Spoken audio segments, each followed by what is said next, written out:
Hey everyone, Austin here again with another Let's Play video. As you know, it's October as of doing this video, and so we're doing horror-themed Let's Plays all this month.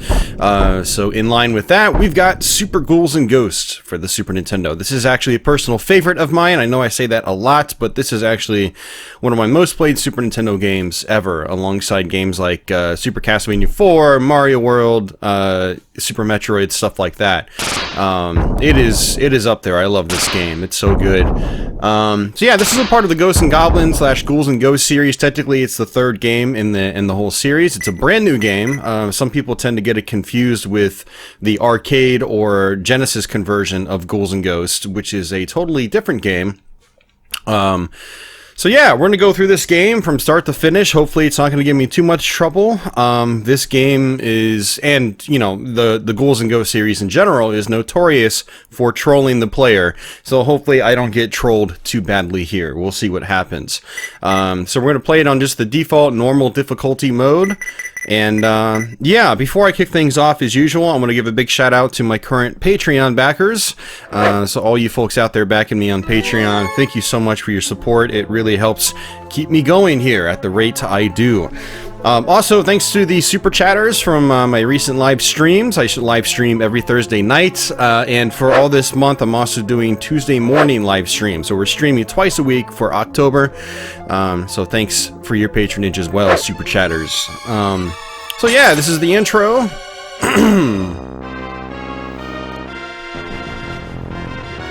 So, Super Ghouls and Ghosts was a very early Super Nintendo game as well, much like Castlevania 4. And so it takes advantage of a lot of the Super Nintendo's hardware effects, like Mode 7 and things like that, and rotation and whatnot. So we're going to start off and get this treasure chest here. This is the arrow. I'm going to go ahead and just keep this for a little while unless the dagger shows up. So, much like the arcade Ghouls and Ghosts game, if you jump in specific spots, you will get treasure chests to appear. And in the original Ghouls and Ghosts arcade game, you got gold armor. Well, Super Ghouls and Ghosts on Super Nintendo adds another set of armor, the green armor. So basically what happens is you'll get the green armor, and it powers up your attack. If you get the gold armor, you'll get a secondary charge-up attack, which can be really powerful depending on the weapon you're using. Unfortunately, it's not powerful at all with the arrow here because it doesn't actually do anything offensively when you're charging it up. I'll demonstrate it in just a few moments here. But the charge-up arrow is actually really good. It's a three-way homing shot. And if you're new to the game, or if you're having trouble with the game, I might suggest trying to play with the arrow, particularly with the green or gold armor, so you can, you know, have its upgraded homing shot ability, which is very, very useful. But like I said, one other thing you can do, you've got a charge-up attack now, and with the arrow, it'll make treasure chests appear. So if you're really desperate for those chests, you can go ahead and use your charge-up attack for that. We're going to actually switch over to the dagger, though. That's actually, to me, it's the best weapon in the game. It's not only is it fast and it's powerful, especially when you're upgraded like this, but it's also got a nice charge-up attack that goes all the way across the screen, just like so. And something to keep in mind in Super Ghouls and Ghosts on Super Nintendo is that when you use your charge-up attacks, you have several frames of invincibility. You have several invincibility frames you can work with. And I'm going to actually take advantage of that later on very specific levels that give me a hard time. And so I just need to make sure I keep the gold armor for those sections. And if I lose the gold armor before getting to those sections, I might even just kill myself to start the stage over again, so I can get to the part I need to have gold armor with. And what you're gonna find, there's usually treasure chests littered all over the place in this game. So even if you lose your armor, you've got a good chance of getting it back, depending on where you are in the stage. Now, one of the downsides to Super Ghouls and Ghosts is that, well, for one, it's challenging. That's not really a downside in and of itself, but the checkpoints are brutal in this game. Let's see. Arrow. Okay, we'll just go ahead and take the arrow again. I didn't really want to try to go the opposite way and deal with that big puffy ball thing. But yeah, the checkpoints are kind of bad in this game. There's only one checkpoint per level. And if you die, you gotta either go all the way back to the beginning of the stage, or you gotta go back to the checkpoint, which is halfway through the stage. Ooh, that was bad. See, that's...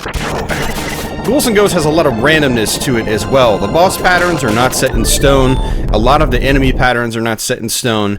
The series has always had a mixture of, you know, level design that doesn't change with certain enemies that never change, but then it's mixed with lots of enemies that do constantly change. They come in at totally random patterns.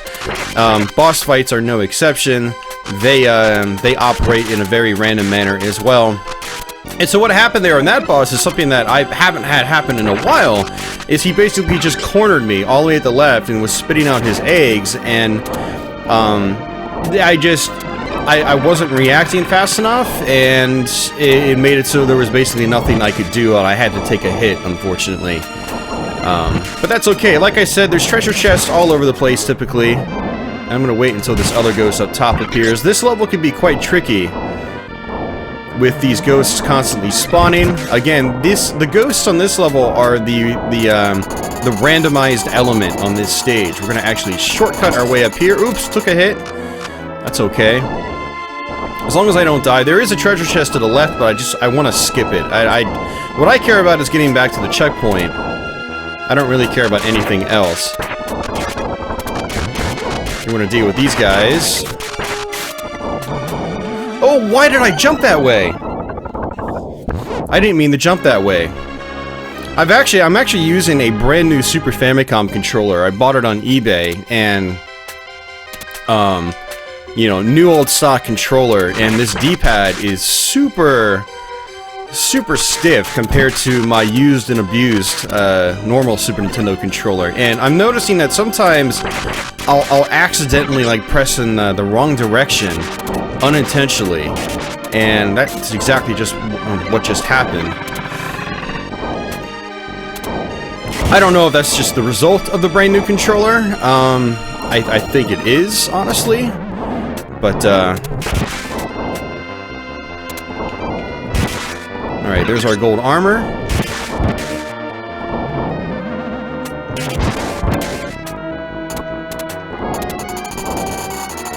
I'm gonna try this shortcut again, just like so.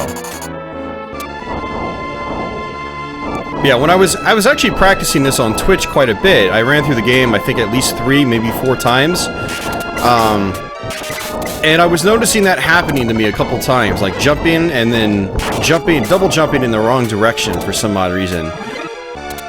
Which is something I would never do back in the day, so I really think it's this controller. I think it's just too snappy and too good for, you know, for what I'm used to.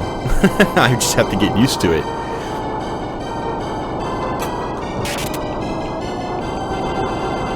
So yeah, one of the big changes from this and the original Ghouls and Ghosts arcade game is that in the original Ghouls and Ghosts arcade game, you could aim up and down. So if you were on the ground, you could aim up, and if you were up in the air, you could aim down, which was really cool. The Super Ghouls and Ghosts on Super Nintendo takes that away, but they give you a double jump, and the entire game is based around this double jump ability. So it's really important to master the double jump in this game. Okay, good. We're gonna stick with the dagger. For this whole section, this is an auto-scroller, so basically the screen just moves at its own pace, and you have no control over it. What I suggest is just staying as far back as possible. There aren't any enemies that come from the back of the screen.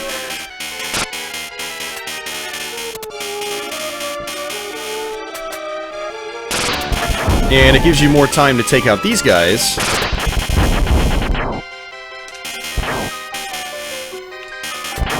You know, I've made a lot of mistakes in the past where I just try to push my way up to the front of the screen, but there's no need to. You have no need to do that. And what happens is you'll just get punished. One of these, you know, wild fish will just, you know,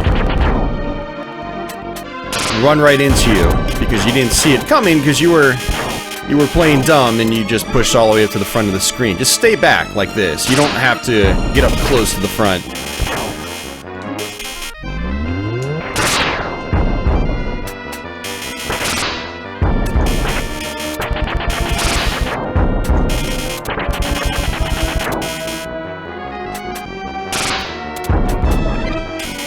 So this is probably the most, one of the most boring sections in the game. There's another section that is an auto-scroller as well, in a way.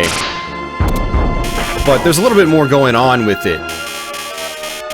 And there's instant death around every corner on that one, and I'll point that out once we get to it. We're not too far away from it. It's 2 levels from now. So I'm just biding my time here. Even on the hardest difficulty mode, this whole section really is a cakewalk. Especially if you sit back like this and you're not trying to just rush forward.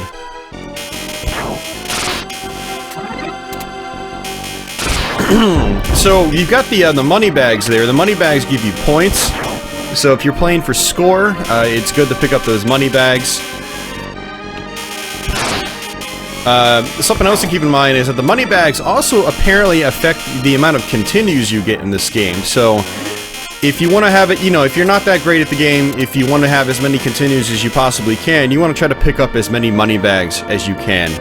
I think in particular the gold ones. There's the silver money bags and then there's the gold money bags. Alright, for this boss I'm going to rely on my charge ability just to make life a little bit easier. We'll see what happens here.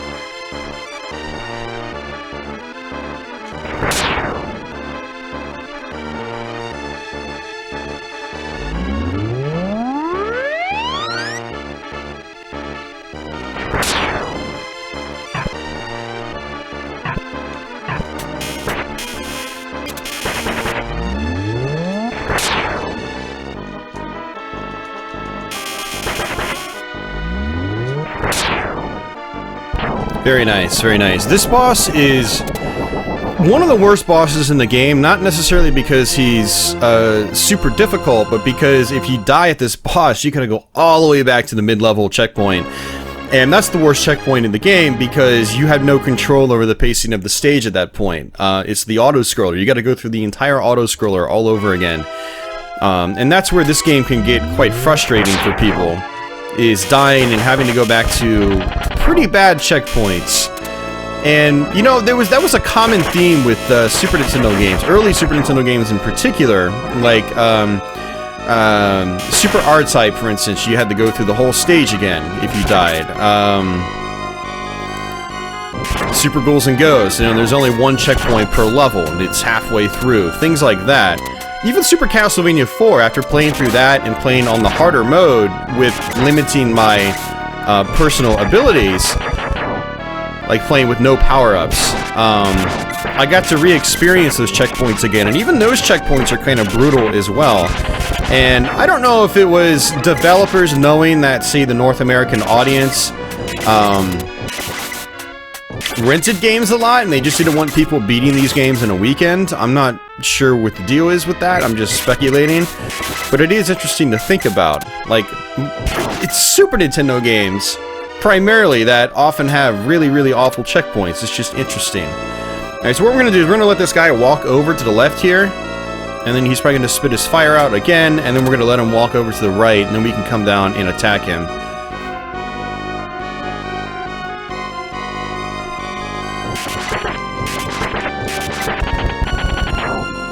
The thing is, in arcade Ghouls and Ghosts, I think there was usually only one checkpoint per stage as well, but the levels were considerably shorter in that game.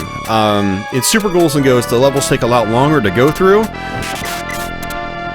and so the mid-level checkpoint almost seems a little unreasonable. It might work in line with just what this series has done up to that point, but again, the levels are much longer in this compared to both Ghosts and Goblins and Ghouls and Ghosts. And here's the first instance of our red armor. Some of you guys will recognize him as Firebrand in the Gargoyle's Quest series, or Demon's Crest for Super Nintendo.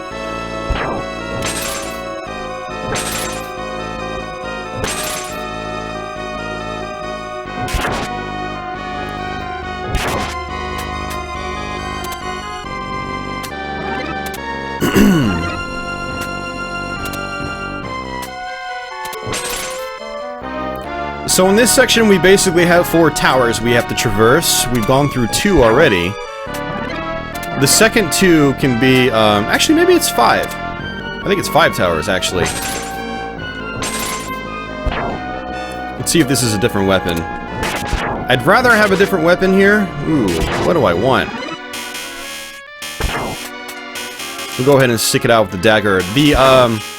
The sickle there is not a favorite weapon of many Super Ghouls and Ghosts players, but it actually has a really good charge-up attack. It's these dual tornadoes that come out from both sides of you. And they basically touch the entire screen. And they also do a ton of damage. And the 4th stage boss in particular, I was able to kill it in 1 hit with the charge-up sickle attack, which is pretty cool.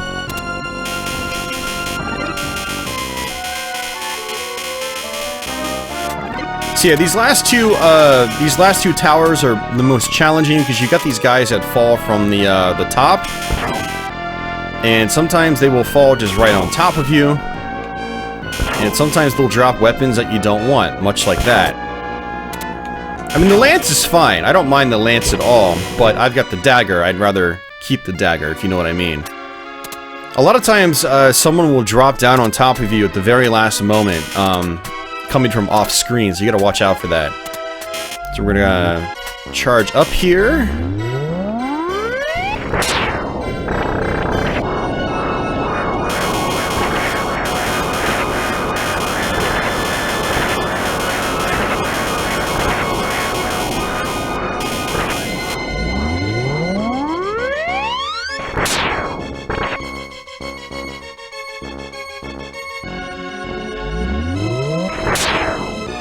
Alright, good deal. Got him on his first cycle.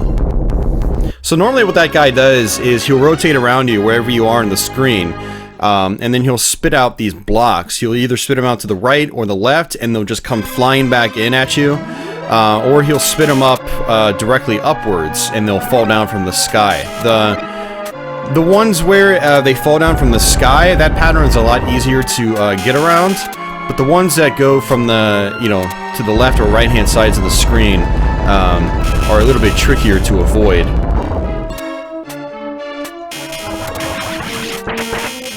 So what we're going to try to do here is keep my gold armor, because I absolutely have to have it on the next section if I want to have any chance of getting through it consistently. And we're going to be using our charge-up attack quite frequently here. The trick with this dragon charge-up attack is pushing your enemies to the sides of the screen, and also taking advantage of the invincibility frames that you have when you use it.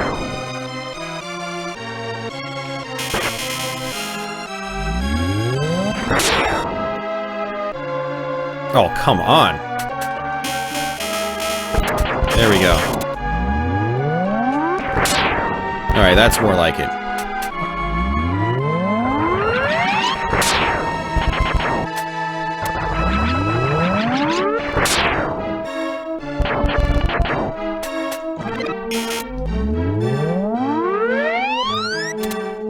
So once you see the background changing, you have to get to one of these platforms ASAP. If you don't, you're gonna die.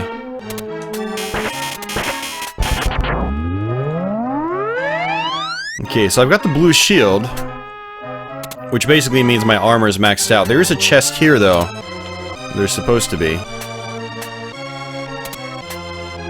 Weird. Didn't appear. It's okay, we don't really need it.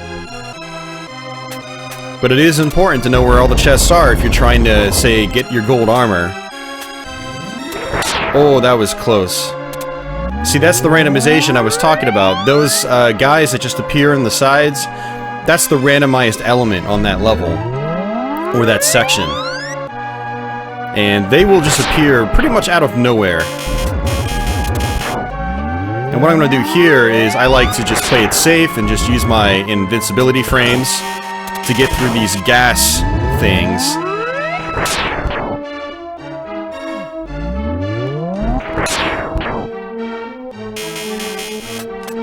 Now, if you're playing on the hardest difficulty mode, they sit out for a much longer period of time, and they are very, very difficult to deal with.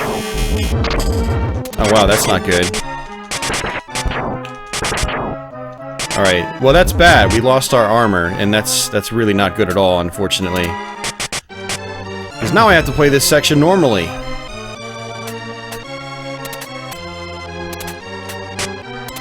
Maybe I'll get lucky.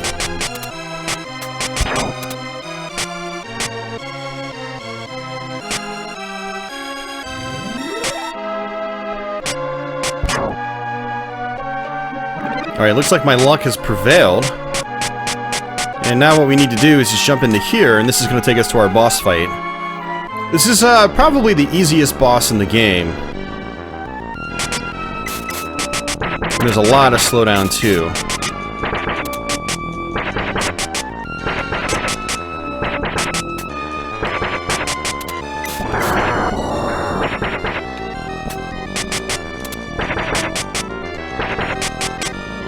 Alright, that's one.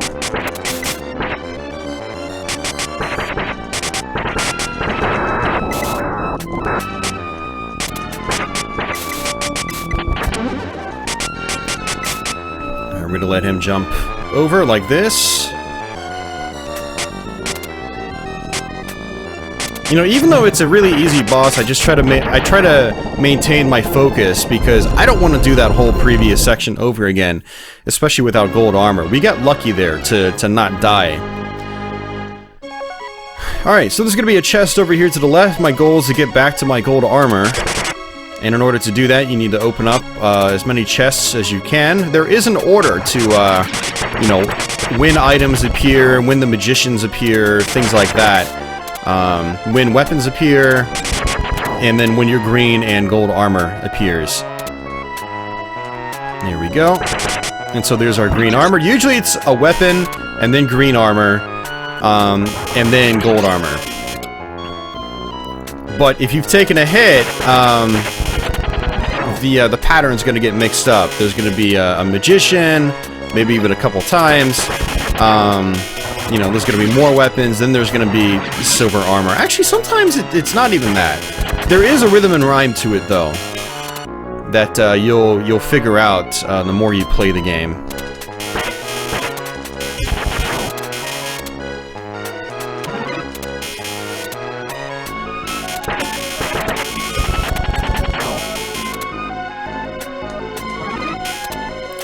Yeah, this is probably one of my favorite stages in the game. It's a really nice looking level. It's got a good backing tune.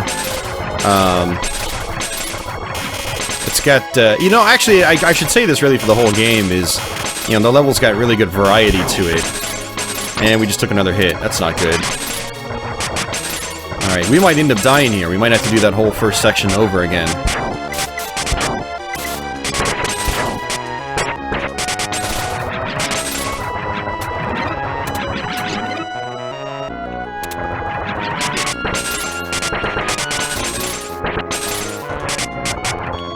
So, somewhat similar to the very first Ghouls and Ghosts, or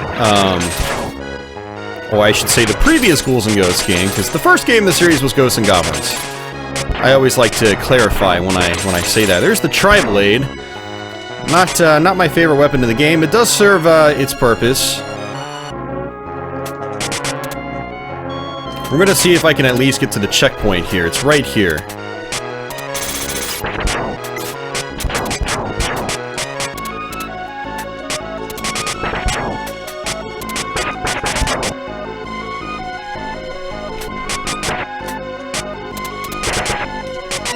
Yeah, it's tough to deal with the red armors without upgrades.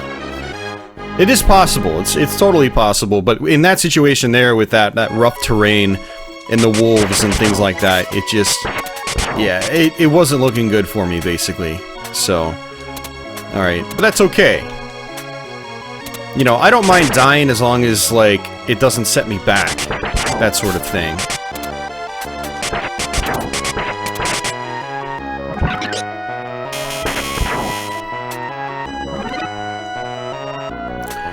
And the good thing about dying sometimes is that you do get your silver armor back, and then that puts you back in a good position to be working towards your silver, or I should say green and gold armor again. Alright, so there's going to be some avalanches here. So you want to make sure that you're up above it. Yeah, basically what happens is that it pushes you over to the left. And when that happens, you can get pushed into spikes or into an endless pit or something like that. Usually when you're playing on the normal difficulty mode, it happens at the same times every time you play. So it'll usually happen here around this ladder. Just get on top of this ladder.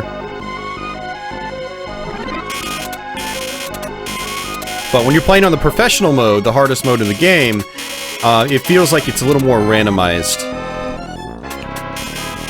Okay, so this is going to be a little bit tougher without the gold armor, because I don't have my charge ability to rely on.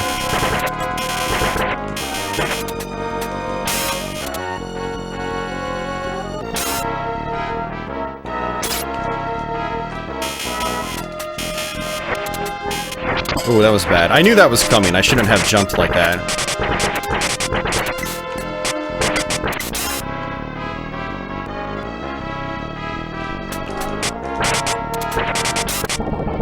Alright, good deal. As long as I do it without dying, that means we don't have to go back and play that whole section over again. Because trust me, we'll probably end up playing the final section over again, and again, and again, and again, and again, on our second loop. So, much like the other games in the series, this game makes you play through the whole game twice in order to get the proper ending. And this is actually going to be really tough without any special armor.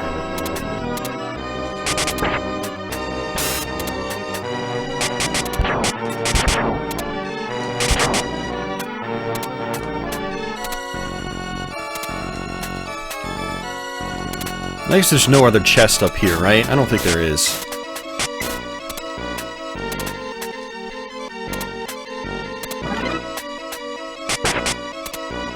See if we can get him to come back down here.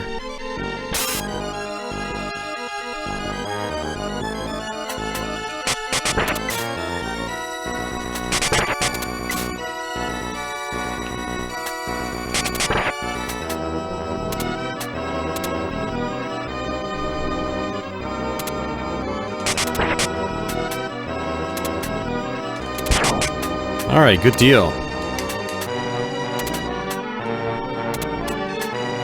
And this will probably be green armor. Alright, awesome. Alright, so we're back in business. Dealing with those red armors can be really tough. It seems to be best to just try to bait them to sort of like swipe down towards you, and you want to make sure that you're jumping in the opposite direction. And basically just get a few hits on them, you know, bit by bit. Alright, so we're gonna kill this guy in one hit, just like so. And there is gonna be another chest up here, but I always have a hard time trying to trigger it, so we're just not gonna worry about it right now. We're just gonna take advantage of our charge ability on this boss here. And if any of you have played older games in this series, you will recognize him. And with our charge attack, he is a cakewalk.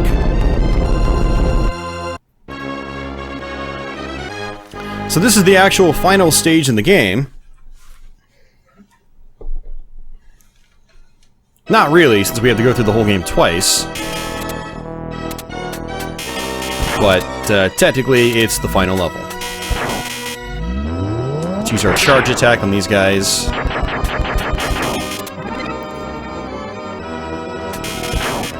Oh, see, that's the randomness I was talking about. Is normally he does not do that. So this could actually be a problem in terms of actually getting to the boss.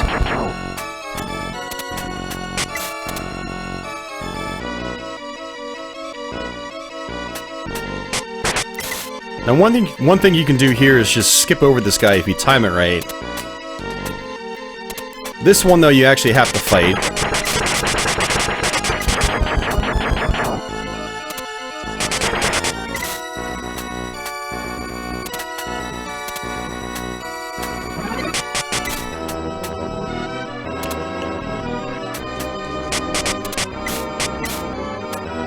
And we're dead.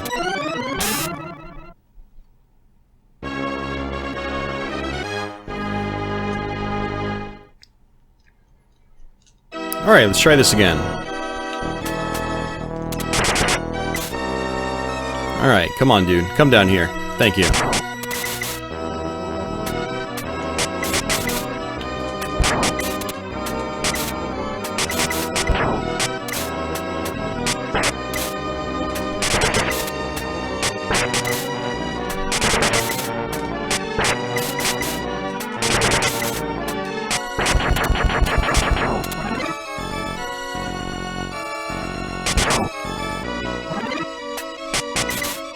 And we're just gonna skip this guy again.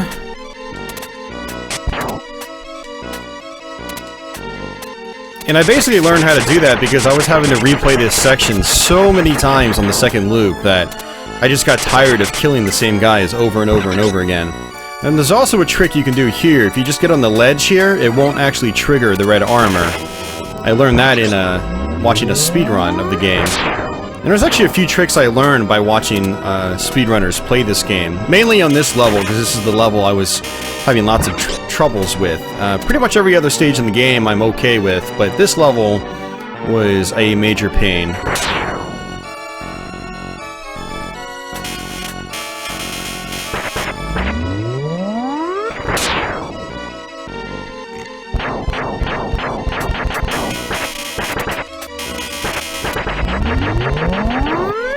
Alright, so there's also a chest here that I found is really difficult to get. You need to jump and go above that lowest part of the ceiling in order to reveal that treasure chest. That's actually pretty important if you're playing this on the second loop and you don't have the goddess bracelet, which is a mandatory weapon you have to have coming back through the game a second time. And so one strategy to do is instead of using the goddess bracelet all the way through the game on the second loop, which is something I would do on arcade Ghouls and Ghosts, on Super Ghouls and Ghosts, the strategy is to just use your regular weapons because their charge attacks are so good, and then get the goddess bracelet on the final stage. And you guys will understand what I mean once we beat this set of bosses here.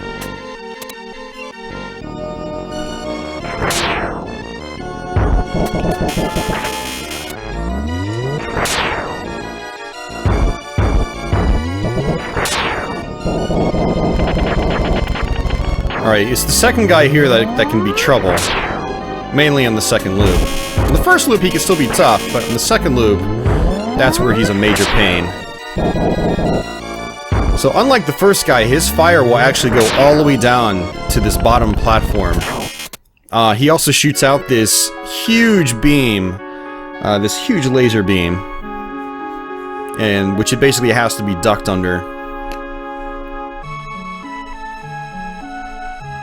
But the thing is, you have to kill both of those guys within the time limit, and on the second loop, when you have to use the goddess bracelet, the weapon's not nearly as useful as your normal weapons in the game. And so that's where the trouble comes from on this this last stage. And usually this last stage on the second loop, that boss fight is my roadblock when I play this game. But hopefully we won't have too much trouble. Hopefully we'll be able to do it and not spend 2 hours on this playthrough.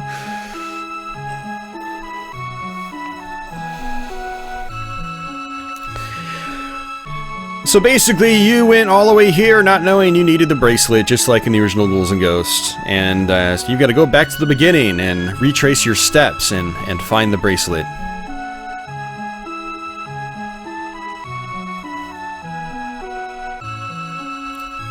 So now we get to play through the game again, but on a harder difficulty. And what I'm going to be doing is probably just using my normal weapons. I don't really want to dick around with the goddess bracelet. Now, the cool thing about the goddess bracelet is that it does absorb projectiles and things like that, so it is useful in that regard. Is this going to be a magician? Yep, I figured it was.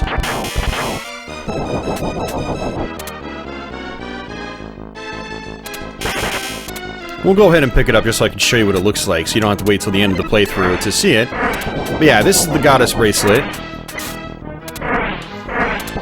And, you know, depending on the kind of armor you have, its range will be extended. It's not very powerful from a distance, but it's extremely powerful up close. So if you sit back and use it from a distance, it's not that much better than your normal standard weapons, but if you're using it up close, it is pretty beastly.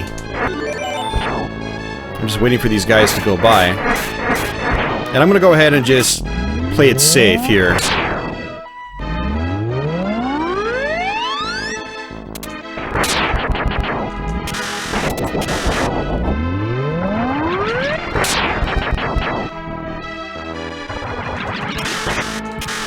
So our lance itself, when you get it upgraded with your armor, you can only fire one projectile out at once, but it is more powerful than just your standard lance by itself. Just like in the original Ghouls and Ghosts arcade game, though, you get the charge-up ability, which is a lightning bolt, which is really nice. I'm gonna go ahead and just use those invincibility frames to get past this part.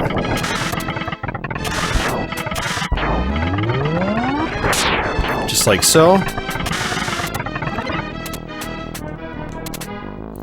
So, in certain regards, Super Ghouls and Ghosts is harder than some of the other games in the series, but in other regards, it's much easier than other games in the series, simply because of the fact that you can take advantage of these invincibility frames to get through obstacles that would normally be pretty challenging. I'm gonna go ahead and just keep the lance for the rest of this stage. Why not?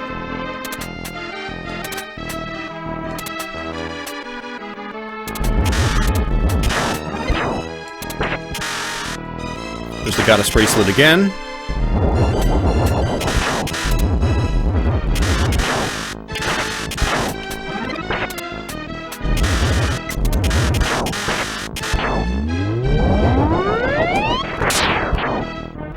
We're gonna use the charge up again here. Just go right through the guys. Why not?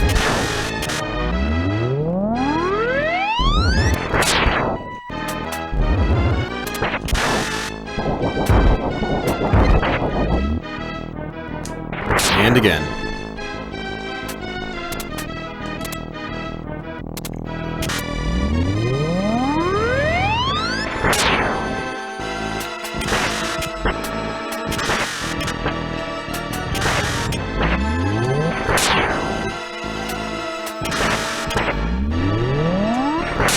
So if you're the kind of person that's having problems with this game, try to get the gold armor.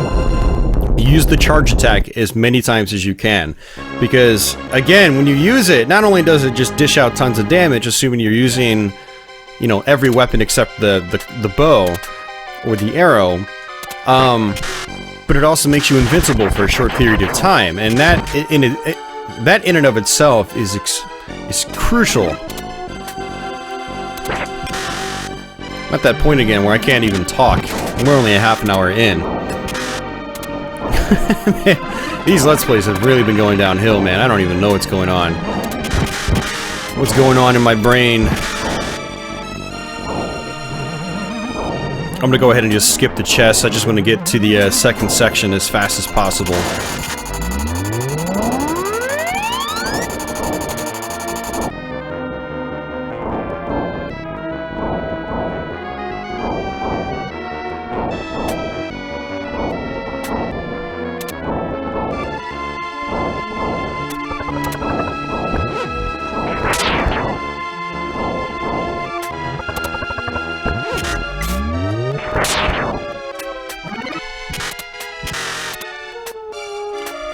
Alright, good stuff.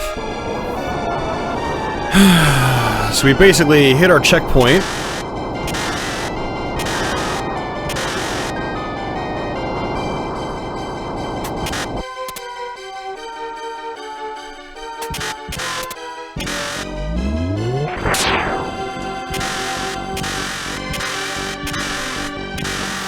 I really have a good, nice fondness of these early Super Nintendo games. We talk about this on stream a lot of times when I'm playing Super Nintendo, and a lot of these early games just really went all out with the visual effects, trying to do things that you really couldn't do on the prior generation of hardware. not to the same convincing effect anyway. So in this part, you've got this water constantly bouncing up and down and stuff like that. It's really cool. A lot of early Super Nintendo games just went all out with, you know, everything.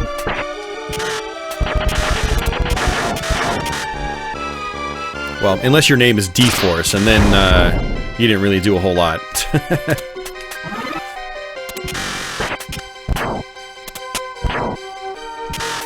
Never thought I'd mention D-Force in a Super Ghouls and Ghosts Let's Play.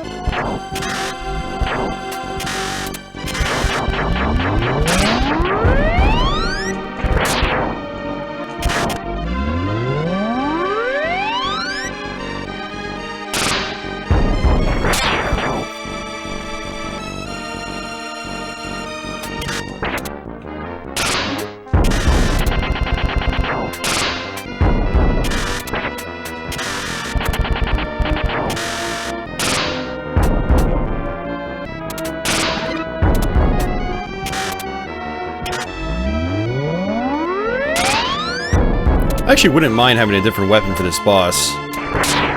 This chest does not want to appear. There's supposed to be a treasure chest there. Okay, I don't think we want that.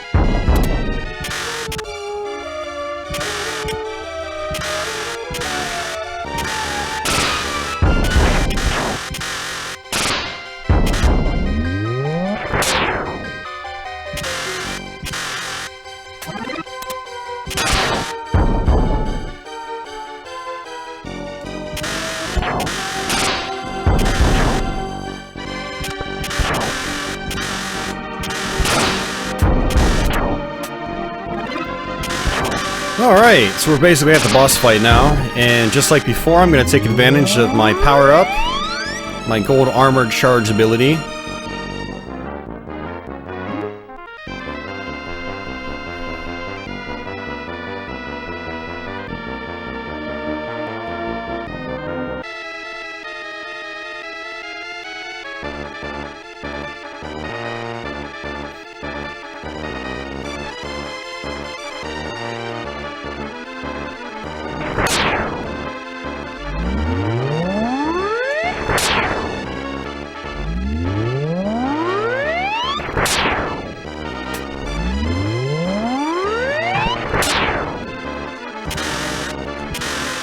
Nice, nice.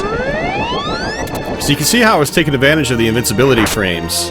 Like, I was actually inside the boss for just a brief moment, and I was actually worried I was going to take a hit on the way out. Because there is a limit to the amount of invincibility frames you get, but if you play it just right, you can really use it to your advantage.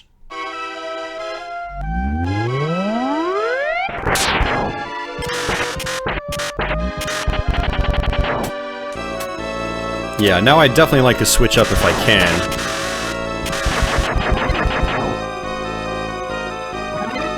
The lance is a good weapon because not only is its normal attack relatively powerful, but its charge-up attack is really good as well.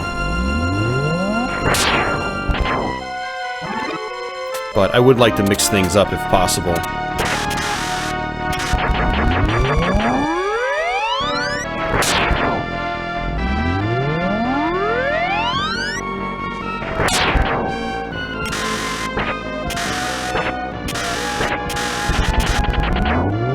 There's gonna be another chest right here. Oh, come on! Yeah, I forgot. We're in the second loop, so the rate that these things come out is faster than it was before on the first loop. So that's gonna actually make this next section a little bit harder because we're gonna have to fight the red armor without gold armor.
Nice.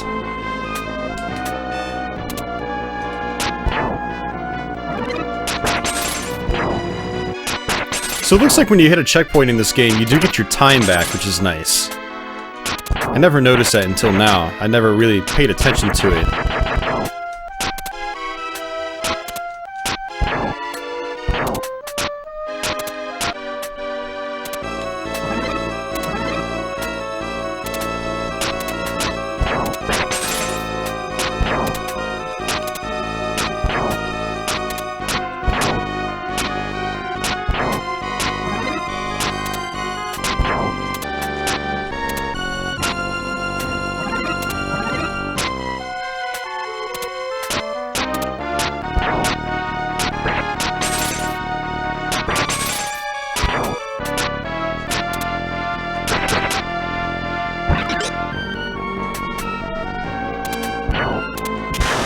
Well, here's the sickle. Let's go ahead and pick it up.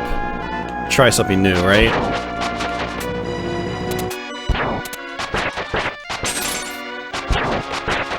So notice how the sickle actually hits enemies twice. It doesn't really do, I don't know, double the damage per se. Or, I don't know, it doesn't really feel like it. And my goal here is to try to get the gold armor. Because the sickle with the gold armor is actually pretty good.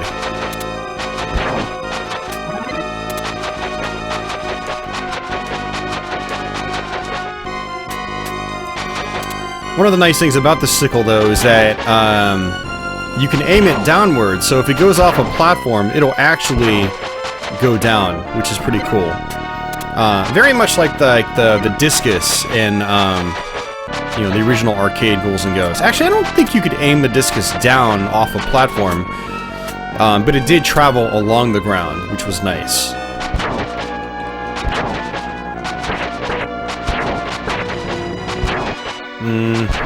Looking for gold armor, guys. Gold armor.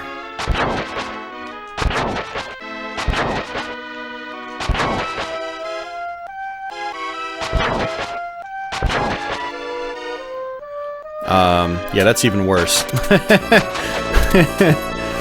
that sucks. Like, there actually should have been gold armor there. Like, that arrow should have been gold armor, not a weapon.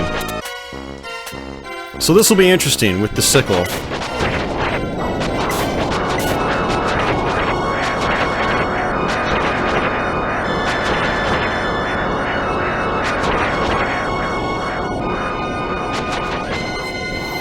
Alright, good. It's the upward pattern. Get away from the platform.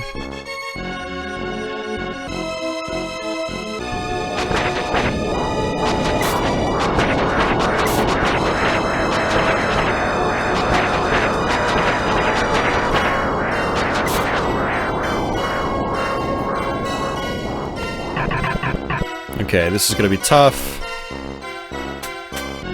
Wow, got it. Awesome.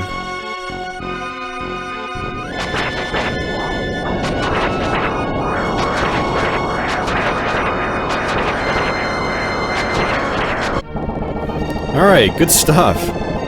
I'm getting some pretty lucky boss fights. I mean, there is a little bit of skill involved, you know, like jumping over those projectiles, but I'm not expecting to take these guys out as quickly as I am without being fully powered up and really taking advantage of my gold armor. My gold armor that I don't have.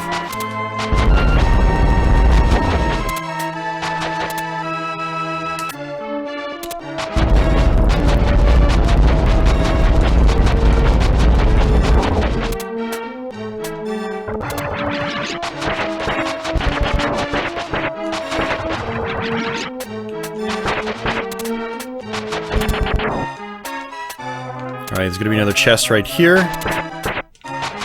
Gold armor. Awesome.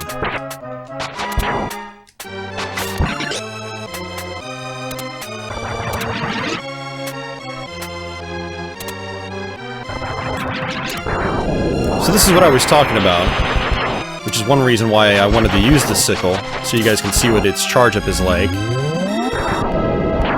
It's pretty great, actually.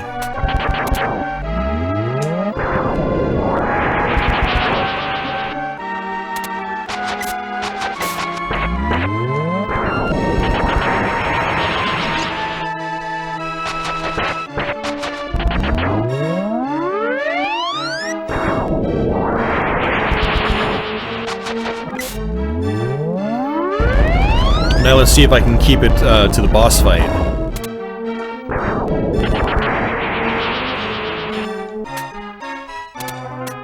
There's the chest. Should be a shield. Yep, blue shield. The shields actually allow you to block projectiles in the game. Now, it's a little difficult to actually do.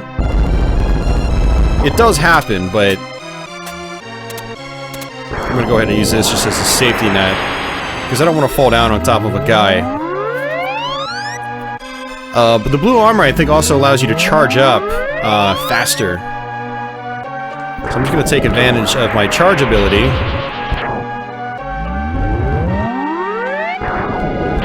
Take advantage of those invincibility frames.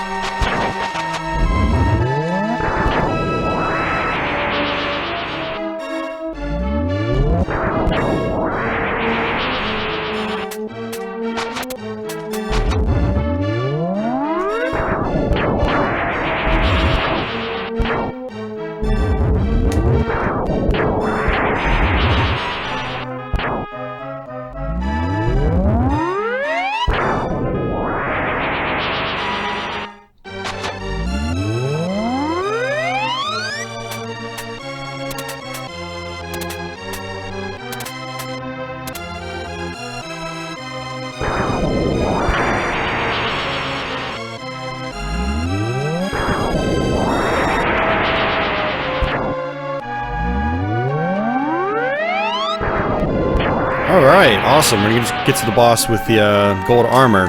That's great.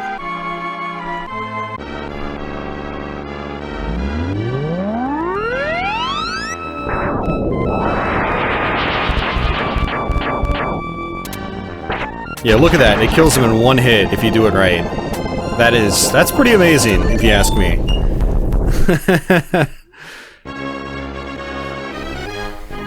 Alright, things are looking good now, guys. Things are looking up.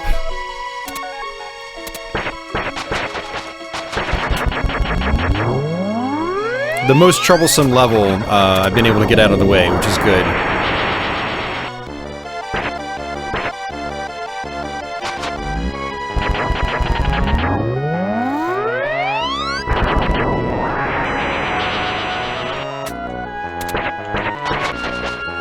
Alright, we're not gonna get that, not just yet.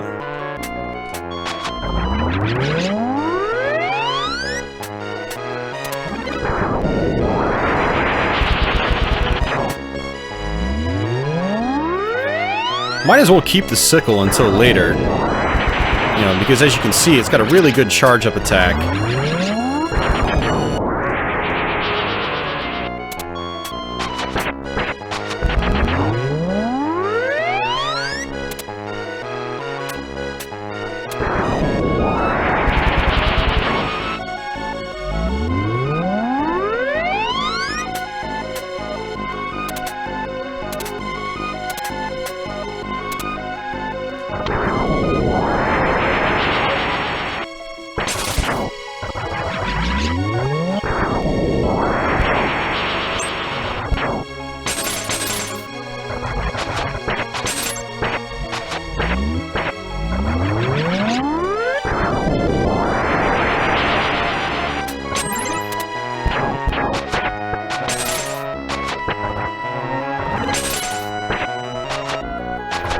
The big problem with the sickle is just using it normally. Like, look how long it takes to take out these enemies. I think that's why its charge attack is just so good.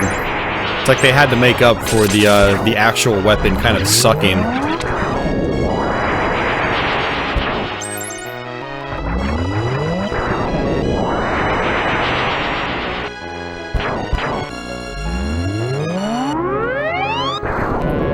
actually like the flame in this game, but I'm not going to use it here. It was actually right behind that money bag.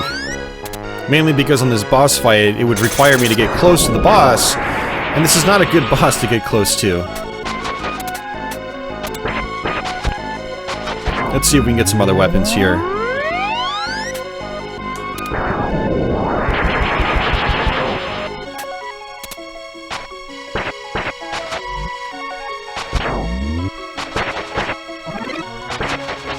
Nope.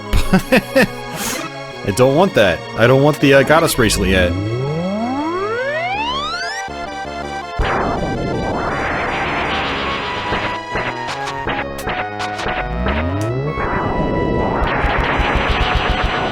Ooh, that was close. Thought I was gonna fall down.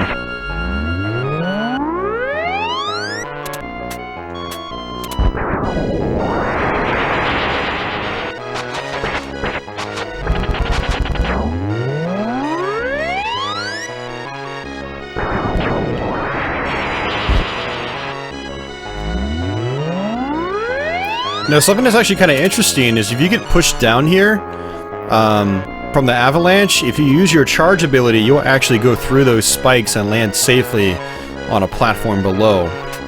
We figured that one out the hard way when I was streaming this on Twitch a few weeks ago.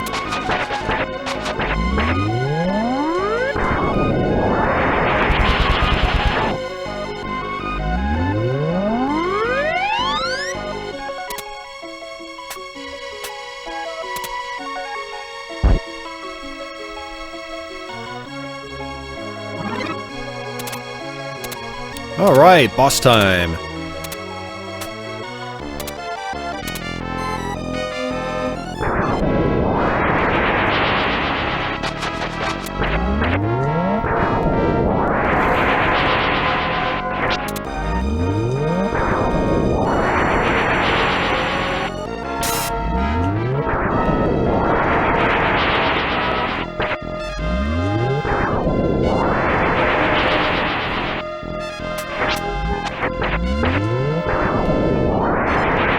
Yeah, I'd really like to keep my gold armor for the next next level. So I'm trying to just play it safe here.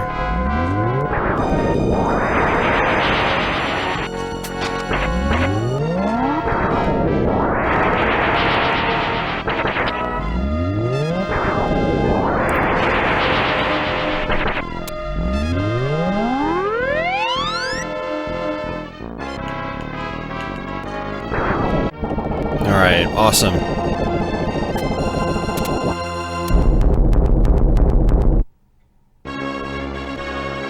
Alright, this is the last stretch, guys. Doesn't mean it's going to be the shortest part of the game. Simply because the second level here is just brutally difficult when you've got to play with the goddess bracelet.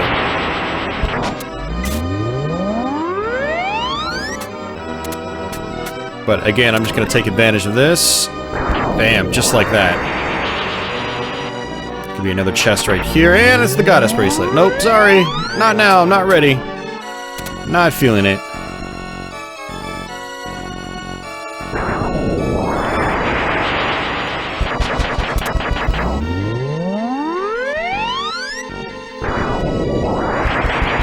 This game does not want to give me any other weapons. It's like I really have to keep the gold armor.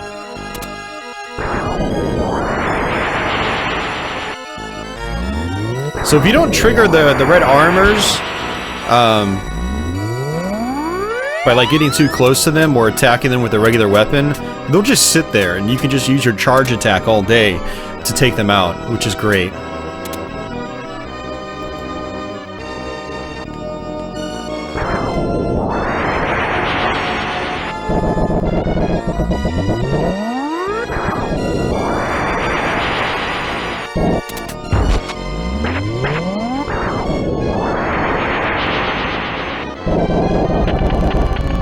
And there we go. You know, the sickle might actually be the best the best charge-up ability in the game. Maybe not the most powerful, but it's definitely quite useful. Alright, I'm just going to use this all the way up to the top, just to make my life easier.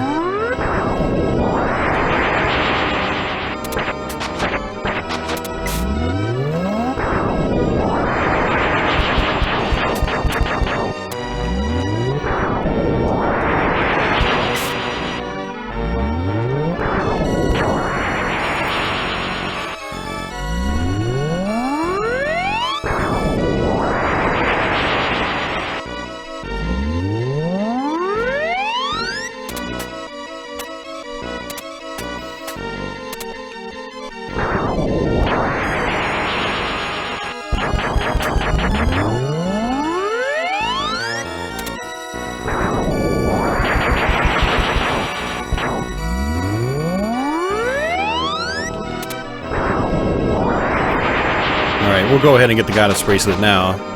Oops. Alright, so now I have to not lose my armor. If I lose my armor, then this boss fight's pretty much impossible for me. But like I mentioned earlier, you can actually destroy projectiles with a fully powered up Goddess Bracelet. So basically, Goddess Bracelet plus gold armor.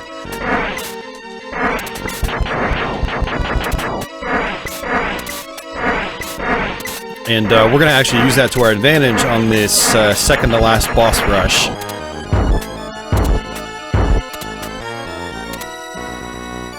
Second to last boss fight. I'm going to take it easy here. There is a way to just skip over these chests if you play it just right. We're going to take our time here.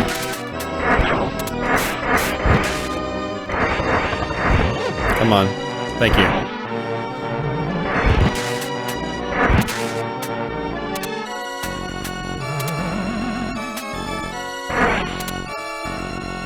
Alright, let's see if we can do this, guys.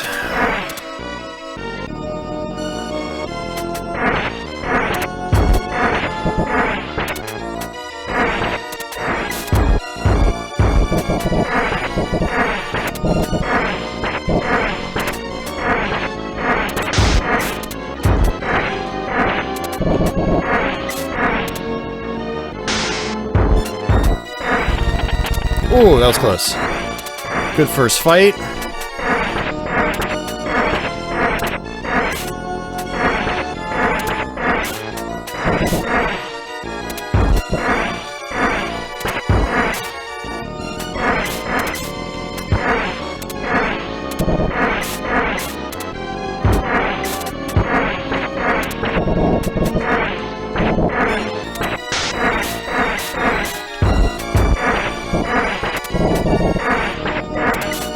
Oh, I didn't mean to do that.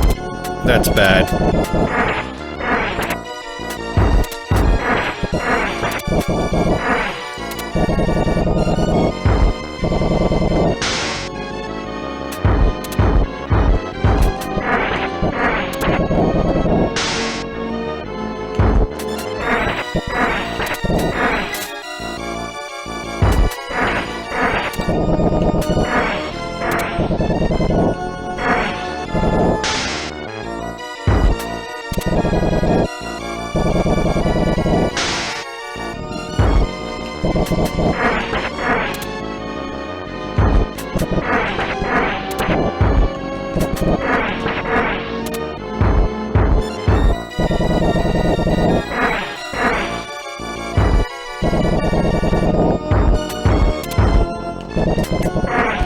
Wow, we did it! First try, guys! Oh, man.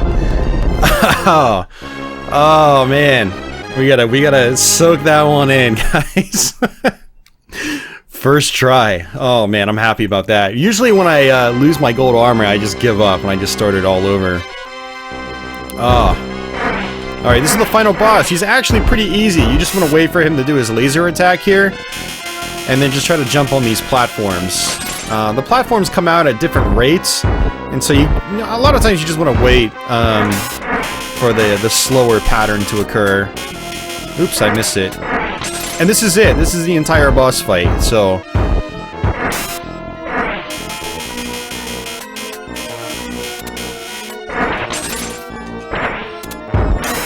And we're just going to do this over and over.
And that's it. We just beat Super Ghouls and Ghosts.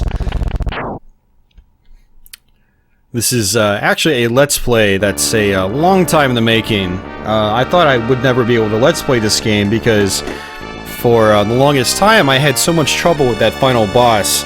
Not this final boss, the previous section with the two bosses with the goddess bracelet. And I just... up until this past week, I wasn't able to do it.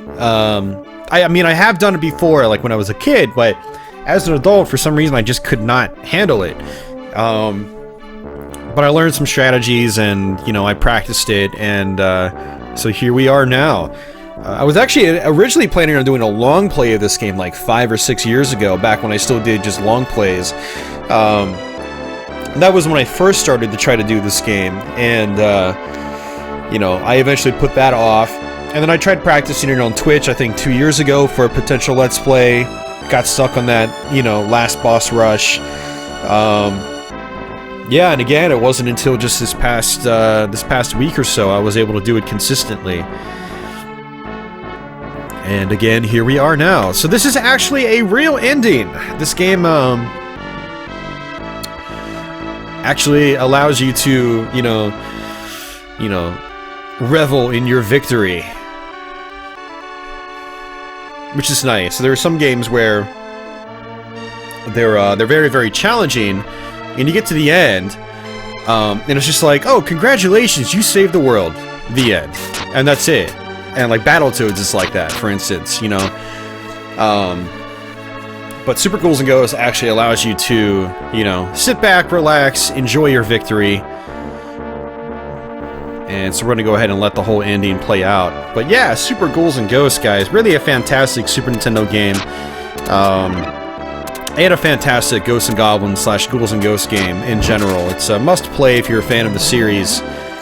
And, you know, if you don't have a Super Nintendo, you can still play it elsewhere. On the Saturn and PS1 in Japan, it was also on the Capcom Generation Volume 2 pack. For those, if you have those, you know, a means to play import PS1 or Saturn games. It was also on the Capcom Classics Collection Volume 1 for a variety of consoles back in the day, like PS2 and Xbox and whatnot. And it was also on Capcom Classics Collection Reloaded for PSP, which was the second Capcom Classics Collection compilation on PSP. So there's a bunch of different ways to play this game if you don't have a Super Nintendo. I'm guessing most of you guys watching me probably do have a Super Nintendo. But, yeah, definitely a must-play game if you're a fan of, for one, the series, but also just early 16-bit games. It's a shining example of the early days of 16-bit console gaming. Really still a fantastic-looking game, too. There's a lot of nice attention to detail in this game. Just really bright colors that just pop. Great hardware scaling effects. not necessarily scaling, but yeah, I guess there is some scaling. You know, with the mode 7, for instance, that's technically scaling, I guess I would say. But yeah, just lots of good stuff with this game, and I do highly recommend checking it out if you get a chance. There is a beginner mode as well, so if you want to make the game even easier, you can actually put it on an easier difficulty mode. I'm not sure if you can actually beat the game that way. I'm guessing that maybe you can. I don't know. Some old games would allow you to play like a super easy mode, but it would only give you like the first few stages or something like that. And I'm not sure how that operates in Super Ghouls and Ghosts here. But if anyone can vouch for that, let me know. Post a comment down below. So yeah, now that I've done a Let's Play of this game, I feel obligated to finally tackle the original Ghosts and Goblins. That'll probably be another 5 years in the making. Because it's not an easy game at all. Not at all.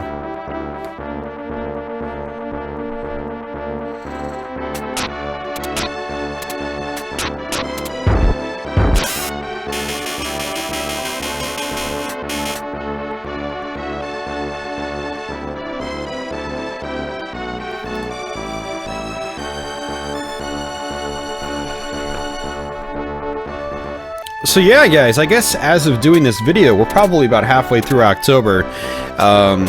We've got a couple of other Let's Plays to come for the rest of this month, and also several more live streams as well. Probably about 3 or 4 more live streams. Remember, I'm doing live streams on Thursdays and Tuesdays for this month only. Normally I just do Thursday nights at 9 p.m. Eastern, but I'm also doing 8 a.m.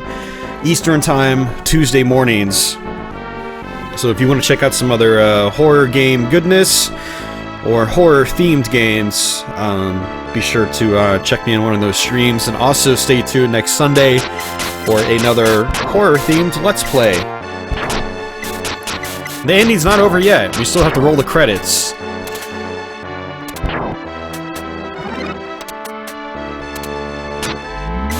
And of course, they gotta end it on Arthur using his lightning attack.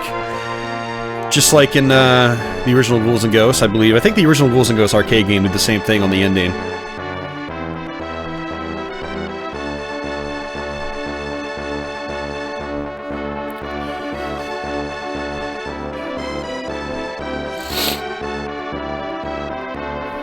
Oh man, Ghouls and Ghosts, Super Ghouls and Ghosts, Ghosts and Goblins, Ultimate Ghosts and Goblins. There's so many.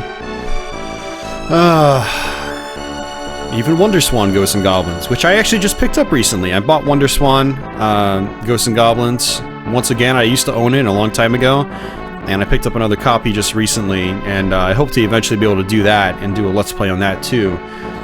Since there is WonderSwan emulation, I can practice it on the hardware and then use emulation to do the actual Let's Play. That could be interesting, since not a whole lot of people have seen that one, particularly in a live Let's Play format.